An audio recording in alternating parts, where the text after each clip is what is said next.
하나님 말씀 에레미야 45장 다 찾으셨으면 다 같이 합독하겠습니다. 시작. 유다의 요시야 왕의 아들 요야김 넷째 해에 네리야의 아들 바룩이 에레미야가 불러주는 대로 이 모든 말을 책에 기록하니라. 그때 선지자 에레미야가 그에게 말하여 이르되 바룩아 이스라엘 하나님 여호와께서 내게 이같이 말씀하셨느니라. 내가 일찍이 말하기를 하로다. 여호와께서 나의 고통에 슬픔을 더하셨으니 나는 나의 탄식으로 피곤하여 평안을 찾지 못하도다. 너는 그에게 이르라. 여호와께서 이같이 말씀하시기를 보라 나는 내가 세운 것을 헐기도 하고 내가 심은 것을 뽑기도 하나니 온 땅에 그리하겠거늘 내가 너를 위하여 큰 일을 찾으냐 그것을 찾지 말라. 보라 내가 모든 육체의 재난을 내리리라. 그러나 내가 가는 모든 곳에 내가 너에게 내 생명을 노랑을 주듯 하리라. 여호와의 말씀이니라. 아멘. 우리 인사하겠습니다. 당신은 소중한 분입니다. 당신은 소중한 분, 존귀한 분입니다. 큰 일을 할 분입니다. 아멘. 네, 이제 오전에는 사명자에 대해서 말씀하셨습니다. 오늘은 사명자의 가는 길에 대해서 은혜를 나누고자 합니다.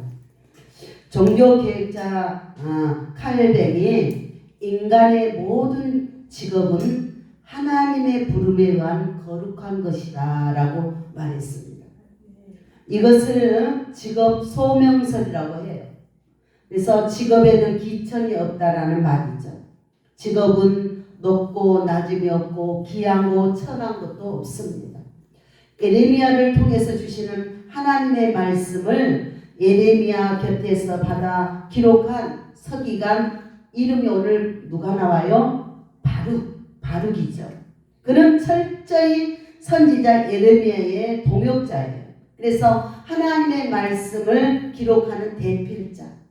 로마서에서도 사도 바울이 직접 자기 손으로 로마서를 쓴 것이 아닙니다. 사도 바울은 하나님의 감동을 받아서 말을 하고 그 곁에서 그 말한 내용을 꼼꼼하게 받아 적인 대필자가 있었어요.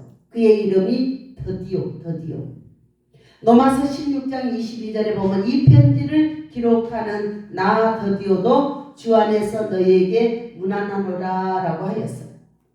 요즘이야 작고 성능 좁은 녹음기가 있고 넘쳐나잖아. 그러나 과거에는 말을 문자로 기록해서 남기는 일이 대단히 소중한 역할이었습니다. 이 가령 조선시대의 역사 기록을 조선시록이라고 하잖아요. 이 역대 조선 왕들의 일가를 기록한 세계 문화유산입니다. 누군가가 지금을 받아서 그 역할을 성실하게 수행했기에 후대에 그런 역사적인 기록물들이 전해져 오는 거예요.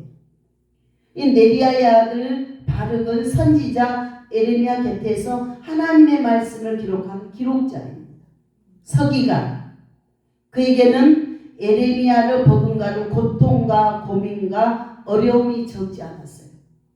에레미야가 고통을 당하면 같이 고통을 당합니다.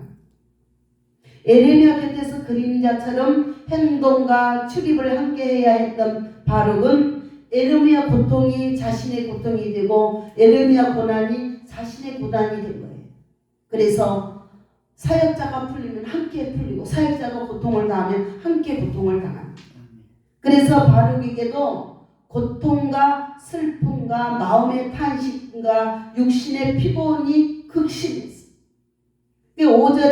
5절로 되어 있는 이 에레미야 45장 전체는 그러한 말씀의 대필자였던 바룩을 위로하고 격려하는 하나님의 말씀을 담고 있어요. 1절은 시대적인 역사를 기록하고 있잖아요.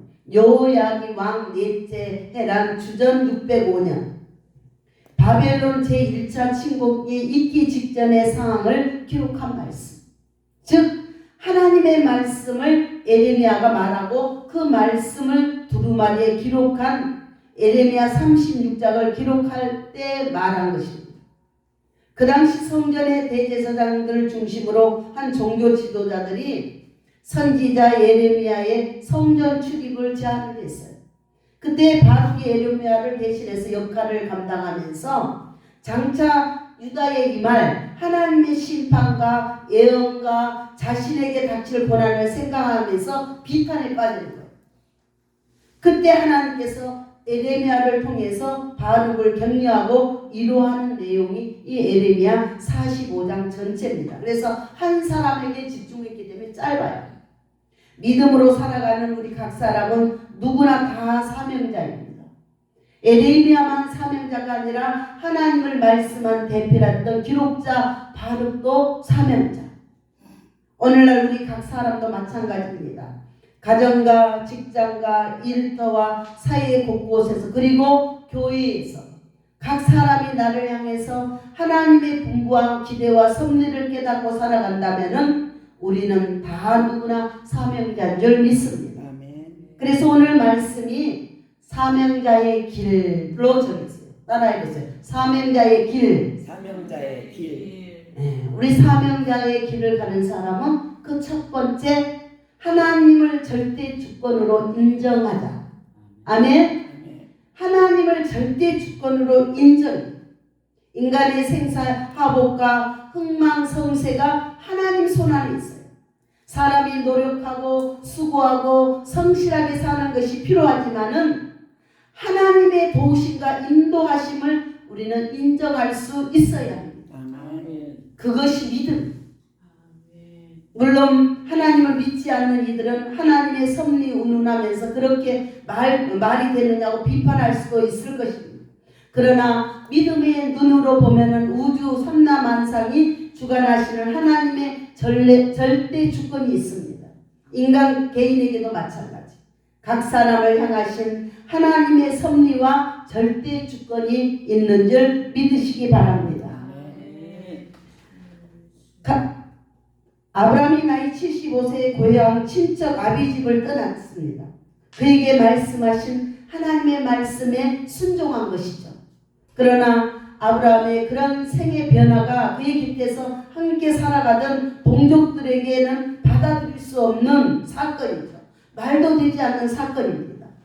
그러나 우리가 창세기 12장 그 내용을 아는 대로 하나님은 아브라함과 그의 아내 사라를 통해서 하시려는 하나님의 절대 주권을 그들 부부의 생을 통해서 이루어 가십니다. 그 절대 주권의 약속은 아들 이삭과 손자 야곱을 통하여서 이어져 가죠. 오늘 우리는 예레미야서를 대하는 중에 예레미야 45장 4절에 나오는 이 내용을 여러 차례 반복적으로 대하고 있습니다. 이것은 하나님의 절대 주권을 표시하는 말씀이시죠. 다시 한번 읽어보겠습니다. 다시 한번 다 같이 4절 시작. 너는 그에게 이르라 여호와께서 이와 같이 말씀하시기를 보라 나는 내가 세운 것을 헐기도 하며 내가 심은 것을 뽑기도 하나니 온 땅에 그리하겠거늘. 아멘. 아멘. 우리가 많이 접한 내용이잖아요. 보라 내가 세운 것을 헐기도 하며 내가 심은 것을 뽑기도 하나니 온 땅에 그리하겠거늘. 이 말씀의 의미가 무엇입니까? 하나님은 흥하게도 하시고 망하게도 하신다는 것입니다. 하나님은 세우시기도 하시고 헐기도 하신다는 것입니다.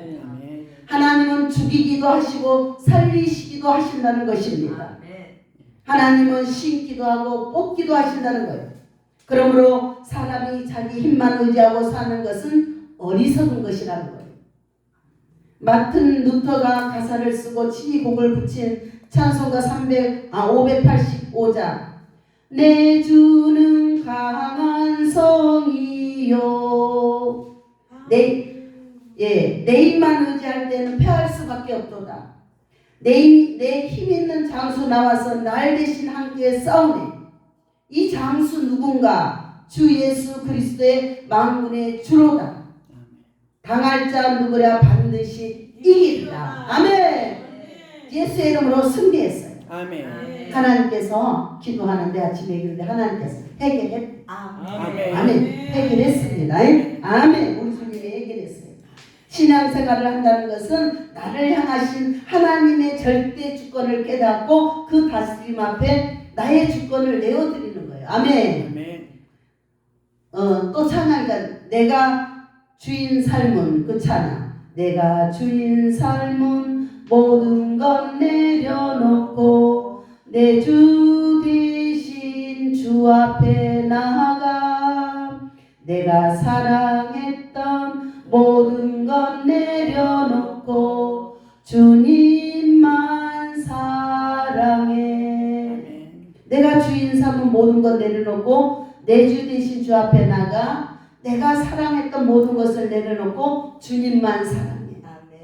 주 사랑 거친 풍랑에도 깊은 바다처럼 나를 잠잠케 해.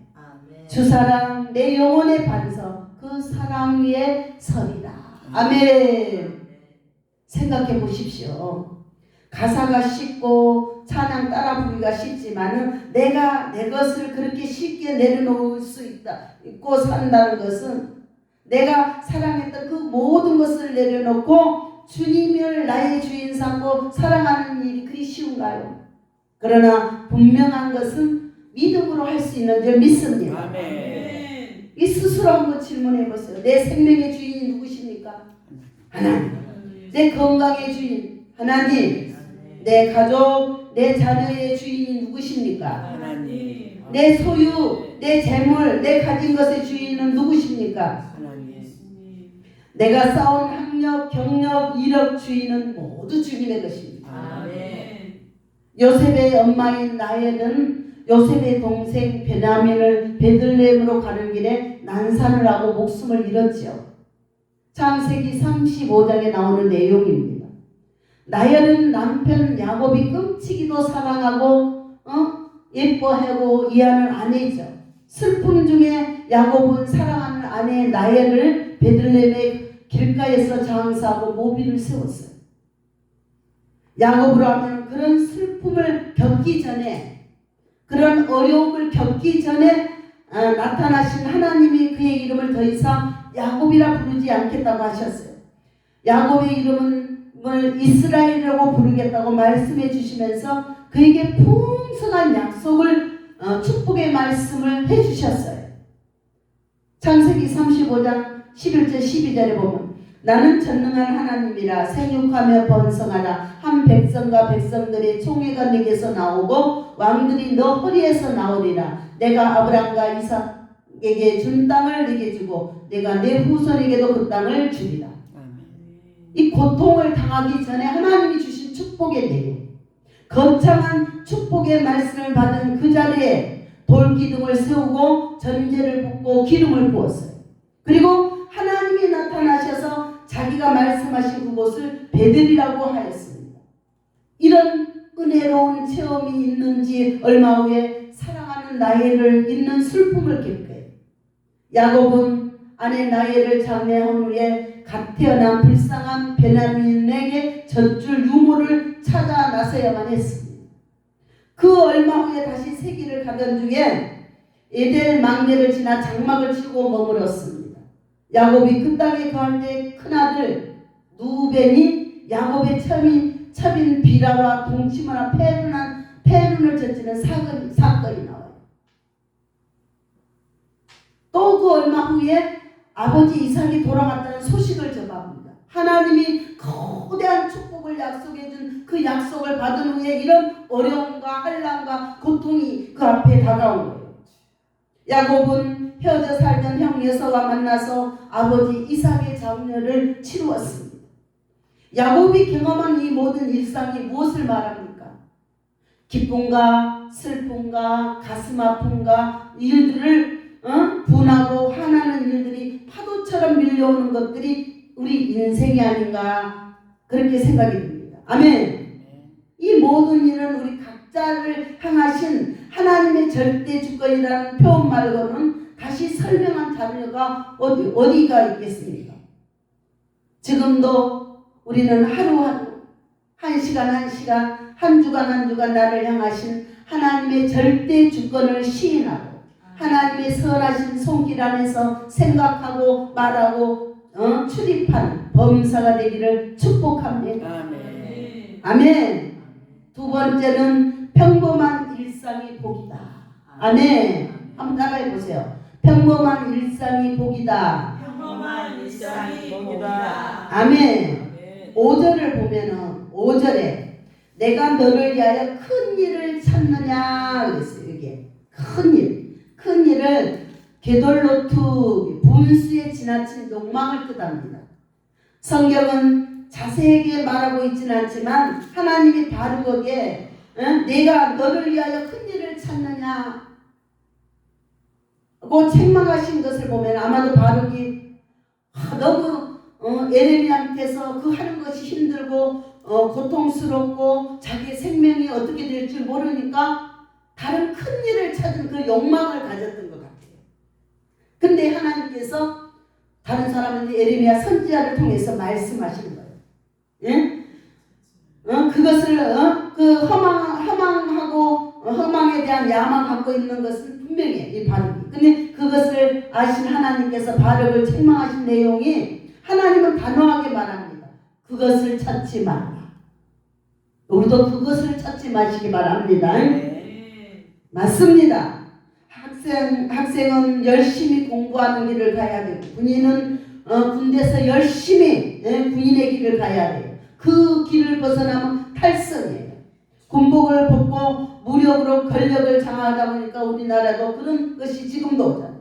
학자는 학자의 길, 공무원은 공무원의 길, 소방서는 소방서의 길을 가야 돼요. 세상에는 아버지가 가야 할 길이 있고 어머니가 가야 할 길이 있죠. 지금 시대는 아버지 어머니를 포기한 것들이 너무 많아. 남편에 가는 길이 있고 아내에 가는 길이 있어요. 우리나라에 상강오륜이라는 것이 있죠. 우리가 소망을 갖고 우리나라가 아니라 소망을 갖고 살고 꿈을 품고 그 꿈을 이루기 위해서는 노력하는 것이 필요하고 좋은 것이라는 거죠.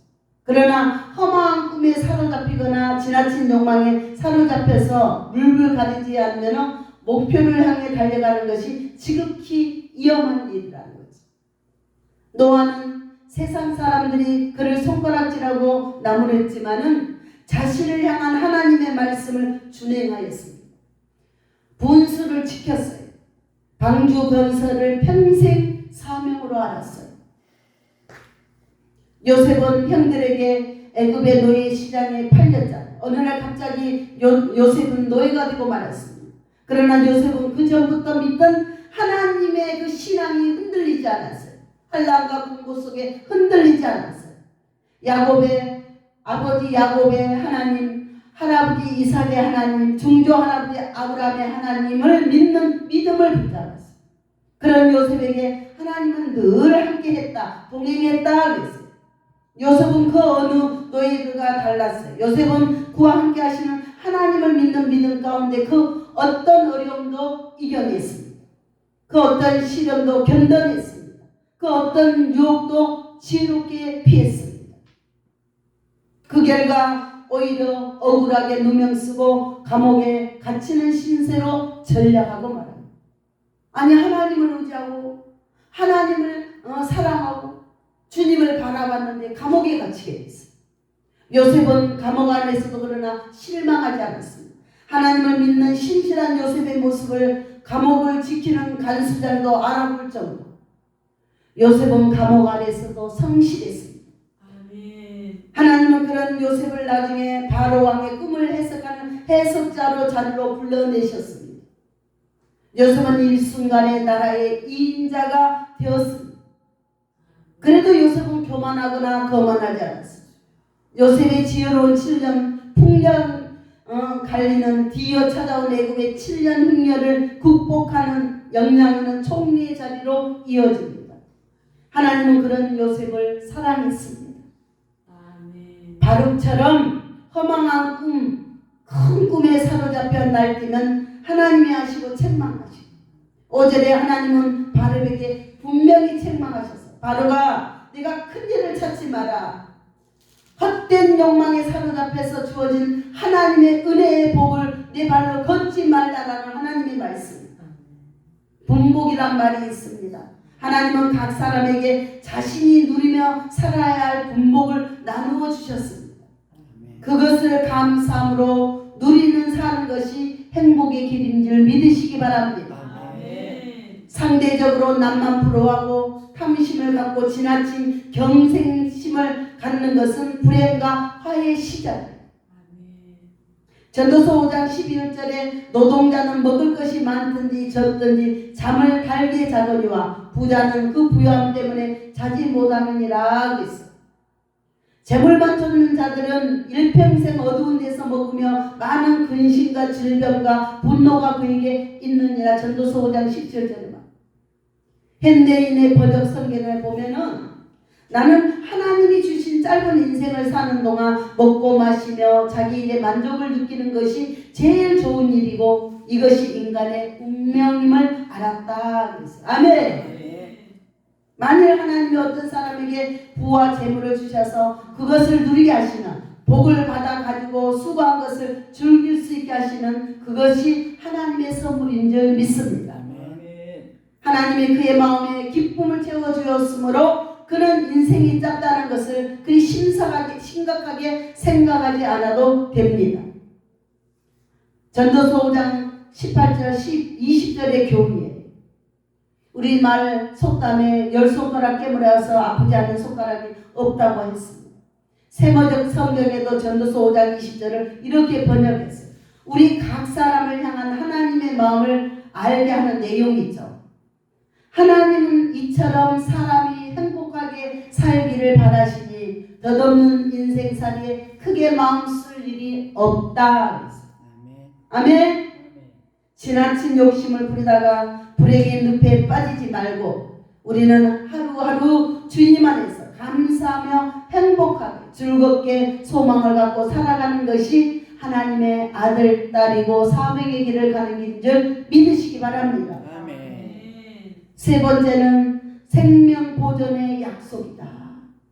그 당시에 전쟁을 인해서 많은 사람이 죽었고 많은 사람이 바벨론에서 포로 신세가 돼서 끌려갔어요.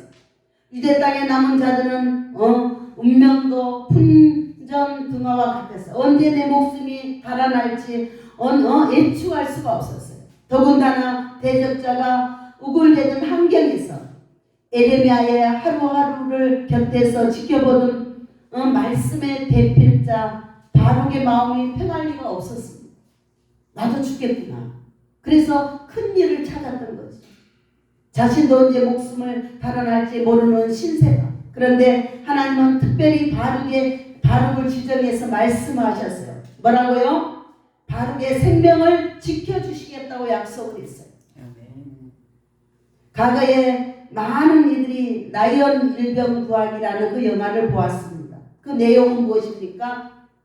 생명의 숭고한 가치를 교훈하지 않는가. 생명이란 그런 것이다. 그래서 내 생명이 귀하듯이 남의 생명도 귀하다. 내 목숨을 아끼듯이 남의 목숨도 소중히 여길 줄 알아야 한다. 하나님이 바룩에게 격려하고 소망을 주고 계시는 거예요. 바룩의 생명을 노랑물 주듯 하겠다고 약속했어요. 노랑물을 주듯 하듯. 예레미야서 이미 앞부분에 세 번이나 이런 말씀을 반복을 하셨습니다. 생명은 누구에게 속한 것? 하나님께 속한 것이다. 하나님이 허락하지 않는 참새 한 마리도 저절로 땅에 떨어지지 않는다. 참새 2마리가 한 아사리온에 팔려간 그 배후에는 하나님의 뜻과 섭리가 있다는 거죠. 하나님은 삼라만상의 주인뿐만 아니라 나의 생명이 주인 되신 줄 믿으시기 바랍니다. 사고와 사건이 많은 세상에서 경거망동의 행동을 하지 말고 침착하게 서두르지 말고 침착하게 우리는 한 걸음 한 걸음 하나님의 사람다운 삶을 가꾸어 가십시다. 주님이 동행해 주심을 믿고 사랑합시다. 하나님의 택한 자녀의 범사에 섬세한 손길로 간섭하시고 인도해 주실 것을 믿으시기 바랍니다. 주님과 더불어 승리하는 나날, 감사의 나날, 기쁨과 즐거움으로 슬픔과 낙담과 우울과 절망을 극복하며 살아가는 축복의 주님의 자녀로서 사명의 길을 아름답게 가기를 축복합니다. 아멘. 아멘. 할렐루야. 사랑이 많으신 아버지 감사합니다. 우리와 함께 하시고 우리와 역사하신 아버지 감사합니다. 우리에게 이 사명의 길을 오늘 하나님이 바룩에게 말씀한 것처럼 믿음으로 오직 주님을 바라보며 나아갈 수 있도록 축복하여 주옵소서. 예수님의 이름으로 기도드리옵나이다. 아멘.